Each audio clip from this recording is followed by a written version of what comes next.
గొర్రెలకు నిత్య జీవము, మేకలకు నిత్య నరకము, ప్రతిఫలముగా నొసగేనుగా, ప్రతిఫలముగా నొసగేనుగా. ఈ రెంటిలోనిది స్థానము, ఈ రెంటిలోనిది స్థానము అని యేసుడు నిన్నడిగిన ఏ మందో, అని యేసుడు నిన్నడిగిన ఏ మందో. న్యాయాధిపతి అయిన దేవుడు నేను తీర్పు తెచ్చేడి వేళలో ఈ గుంపులో నీ వంతు ఉంచుకో ఓ క్రీస్తు.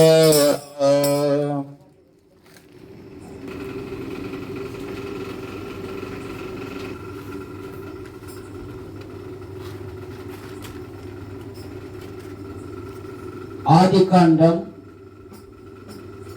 50 అధ్యాయము 22వ వచనం. యోసేపు నేను చనిపోవచ్చున్నాను, దేవుడు మిమ్మును చూడవచ్చును, దేవుడు మిమ్మలను దర్శిస్తాడు. నేను చనిపోయినప్పుడు నా ఎముకలు వాగ్దాన దేశములో పాతిపెట్టుడి అని యోసేపు తన కుమారులతో ప్రమాణము చేయించుకున్నాడు. యోసేపు అనగా ఫలించని కొమ్మ, తల్లి లేని కారణంగా యాకోబు యోసేపును అమితముగా ప్రేమించాడు. తండ్రికి విధేయత చూపిన వాడు యోసేపు. అన్నలు చేసే ఆ దుష్ట క్రియలకు ఏకీభవించని వాడు యోసేపు. తన సోదరుల చెడ్డ సమాచారము తండ్రికి చెప్పువాడు. ఒకసారి తన సోదరులు గొర్రెలు మేపుటకు దూర ప్రాంతానికి వెళ్ళినప్పుడు యాకోబు ఒక బాధ్యత అప్పచెపుతూ ఉన్నాడు. మీ అన్నలు దూర దేశానికి వెళ్ళారు, వారి క్షేమ సమాచారం తీసుకొని రా అంటే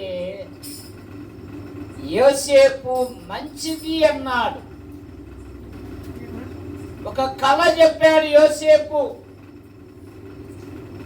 ఆ కళను బట్టి యోసేపు మీద సోదరుడు అసూయపడిరి, పగబట్టిరి, మరింత పగబట్టిరి అనే మాట మనం చూస్తాం.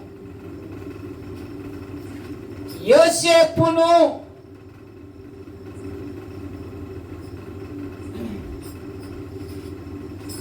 రూకలకు అమ్మివేశారు, ఐగుప్తులోనికి పోవుటకు అమ్మివేశారు, పైగా కలలు గనువాడు అని పేరు పెట్టారు. యోసేపు ఎక్కడ పాదము పెట్టినను యోసేపును బట్టి దేవుడు ఆ పోతీఫెరు ఇంటిని ఆశీర్వదించాడు. యెహోవా ఆశీర్వాదము పొలములోనేమి ఇంటిలోనేమి అతడు చేయనది యావత్తు మీద దేవుని ఆశీర్వాదం ఉంది. ఈనాడు యవనస్తులు యెషయా గ్రంథములో పాపము చేయుటకు పరిగెత్తుతూ ఉన్నారు, హత్యలు చేయుటకు పరిగెత్తుతూ ఉన్నారు, నాశనము చేయుటకు పరిగెత్తుతూ ఉన్నారు. యోసేపు జీవితంలో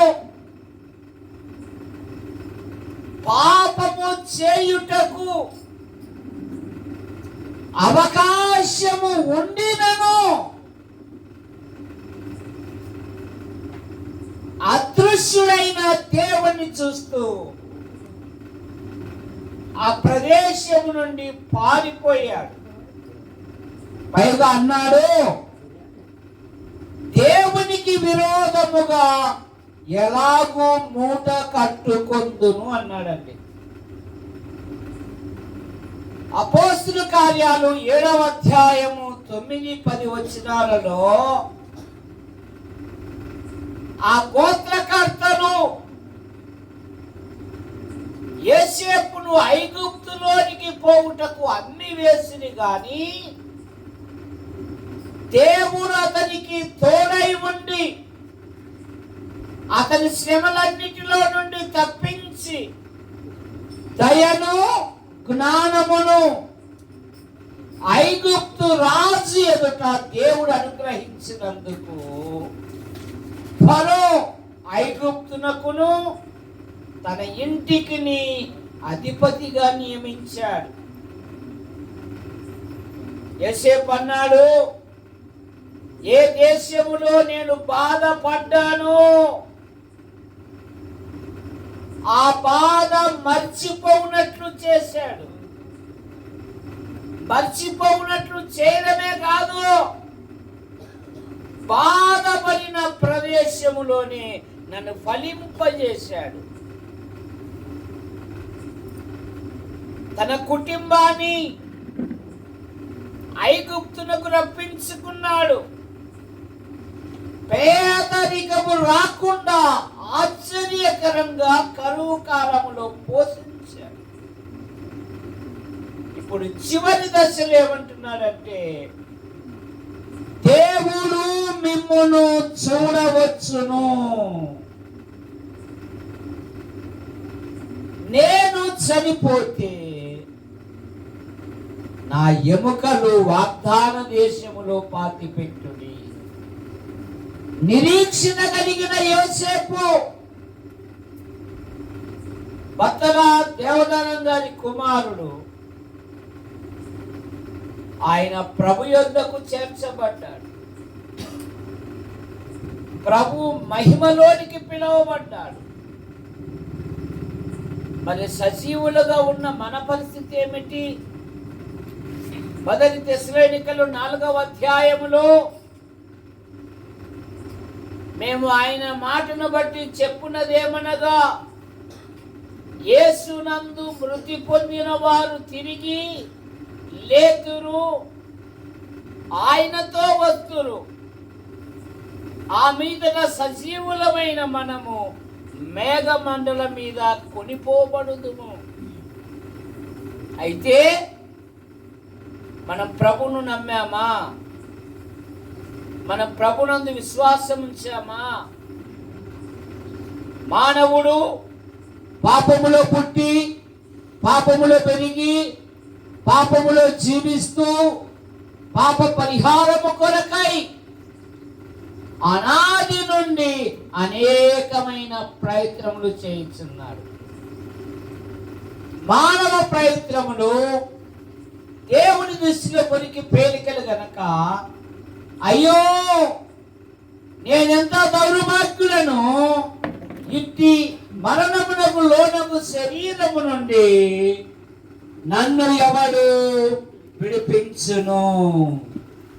మానవుల పాపముల నుండి, మానవుల దోషముల నుండి, మానవుల అపరాధముల నుండి భూమి మీద ఎవరు విడిపించలేదు.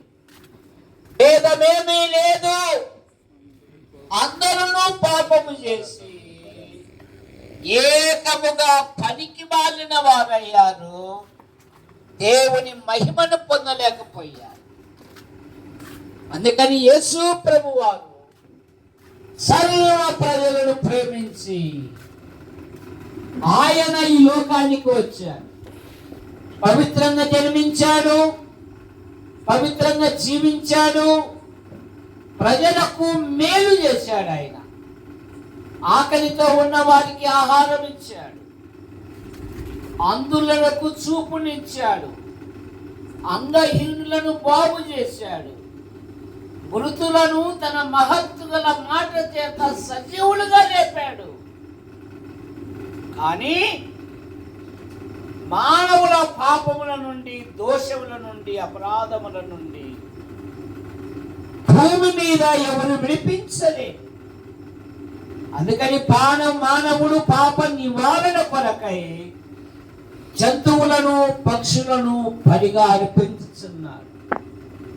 జంతువుల యొక్క రక్తము, పక్షుల యొక్క రక్తము పాపములను తీసివేయట అసాధ్యము గనుక లోక పాపం మోసుకుని పోవు దేవుని గొర్రె పిల్లగా మన పాపముల కొరకు, మన దోషముల కొరకు, మన అపరాధముల నిమిత్తమై ఆయన ఆకాశానికి భూమికి వేలాడవేయబడి తన రక్తాన్ని చిందించాడు. యేసు రక్తము ప్రతి పాపము నుండి మనలను పవిత్రులుగా చేయును. నమ్మువారు ఆయన కృప చేత ఉచితముగా, ఖచ్చితముగా, నీతిమంతులుగా తీర్చబడుతూ ఉన్నారు. నా ప్రభువును అంగీకరించకపోతే ప్రభు అయిన యేసుక్రీస్తునందు విశ్వాసం ఉంచాలని మనవి చేస్తూ ఉన్నాం. యేసేపు ఒక నిరీక్షణతో